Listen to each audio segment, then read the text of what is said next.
যারা শিক্ষক শিক্ষিকাদের পুনর্বহাল এবং শিক্ষাকর্মীদের চাকরিতে পুনর্নিয়োগের দাবিতে আসানসোলে পদযাত্রা করল চাকরিহারা শিক্ষক শিক্ষিকা এবং শিক্ষাকর্মীরা। যোগ্য শিক্ষক শিক্ষিকা অধিকার মঞ্চের পশ্চিম বর্ধমান শাখার উদ্যোগে এই পদযাত্রা করা হয়েছে। শুক্রবার আসানসোলে ট্রাফিক কলোনি থেকে এই পদযাত্রা শুরু হয়ে বিএনআর মোড়ে গিয়ে শেষ হয়েছে।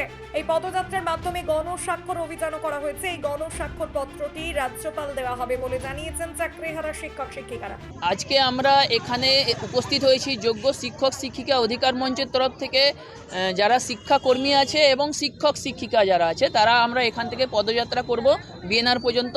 এবং কালকের যে রায় আপনারা দেখেছেন যে কালকের রায়ে আদালত কিন্তু নিজেই 14 নম্বর এবং 16 নম্বর ধারা উল্লঙ্ঘন করেছেন। তারা শিক্ষাকর্মীদের নিয়ে কিছু বলেননি। কেন?